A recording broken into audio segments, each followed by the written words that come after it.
नमस्ते दोस्तों, आज हम देखेंगे तेनालीराम की एक कहानी जिसका नाम है कुत्ते की दुम सीधी। एक दिन राजा कृष्णदेव राय के दरबार में इस बात पर गर्मागर्म बहस हो रही थी कि मनुष्य का स्वभाव बदला जा सकता है या नहीं। कुछ का कहना था कि मनुष्य का स्वभाव बदला जा सकता है, कुछ का विचार था कि ऐसा नहीं हो सकता, जैसे कुत्ते की दुम कभी सीधी नहीं हो सकती। राजा को एक विनोद सूझा। उन्होंने कहा, बात यहाँ पहुँची कि अगर कुत्ते की दुम सीधी की जा सकती है तो मनुष्य का स्वभाव भी बदला जा सकता है, नहीं तो नहीं बदला जा सकता। राजा ने फिर विनोद को आगे बढ़ाने की सोची और बोले, ठीक है, आप लोग यह प्रयत्न करके देखिए। राजा ने 10 चुने हुए व्यक्तियों को कुत्ते का एक एक पिल्ला दिलवाया और 6 मास के लिए हर मास 10 स्वर्ण मुद्राएं देना निश्चित किया। इन सभी लोगों को कुत्तों की दुम सीधी करने का प्रयत्न करना था। इन व्यक्तियों में एक तेनालीराम भी था। शेष 9 लोगों ने इन 6 महीनों में पिल्लों की दुम सीधी करने की बड़ी कोशिश की। एक ने पिल्ले की पूंछ के छोर को भारी वजन से दबा दिया ताकि इससे दुम सीधी हो जाए। दूसरे ने पिल्ले की दुम को पीतल की एक सीधी नली में डाले रखा। तीसरे ने अपने पिल्ले की पूंछ सीधी करने के लिए हर रोज़ पूंछ की मालिश करवाई। छठे सज्जन कहीं से किसी तांत्रिक को पकड़ लाए जो कई तरह से उटपटांग वाक्य बोलकर और मंत्र पढ़कर इस काम को करने के प्रयत्न में जुटा रहा। सातवें सज्जन ने अपने पिल्ले की शल्य चिकित्सा यानी ऑपरेशन करवाया।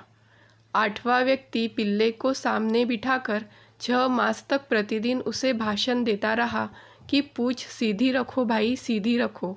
9वां व्यक्ति पिल्ले को मिठाइयाँ खिलाता रहा कि शायद इससे यह मान जाए और अपनी पूंछ सीधी कर ले। पर तेनालीराम पिल्ले को इतना ही खिलाता जितने से वह जीवित रहे। उसकी पूंछ भी बेजान सी लटक गई, जो देखने में सीधी ही जान पड़ती थी। 6 मास बीत जाने पर राजा ने 10 पिल्लों को दरबार में उपस्थित करने का आदेश दिया।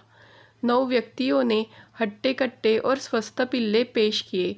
जब पहले पिल्ले की पूंछ से वजन हटाया गया तो वह एकदम टेढ़ी होकर ऊपर उठ गई। दूसरी की दुम जब नली में से निकाली गई, वह भी उसी समय टेढ़ी हो गई। शेष 7 पिल्लों की पूंछें भी टेढ़ी ही थी। तेनालीराम ने अपने अधमरा सा पिल्ला राजा के सामने कर दिया। उसके सारे अंग ढलक रहे थे। तेनालीराम बोला, महाराज, मैंने कुत्ते की दुम सीधी कर दी है। दुष्ट कही के राजा ने कहा, बेचारे मासूम पशु पर तुम्हें दया भी नहीं आई। तुमने तो इसे भूखा ही मार डाला। इसमें तो पूंछ हिलाने जितनी शक्ति भी नहीं है। महाराज, अगर आपने कहा होता कि इसे अच्छी तरह खिलाया पिलाया जाए तो मैं कोई कसर नहीं छोड़ता, पर आपका आदेश तो इसकी पूंछ को स्वभाव के विरुद्ध सीधा करने का था, जो इसे भूखा रखने से ही पूरा हो सकता था। बिल्कुल ऐसे ही मनुष्य का स्वभाव भी असल में बदलता नहीं है। हाँ, आप उसे काल कोठरी में बंद करके उसे भूखा रखकर उसका स्वभाव मुर्दा बना सकते हैं। दोस्तों, अगर आपको कहानी अच्छी लगी तो वीडियो को लाइक करें, शेयर करें और सब्सक्राइब करें। Thank you.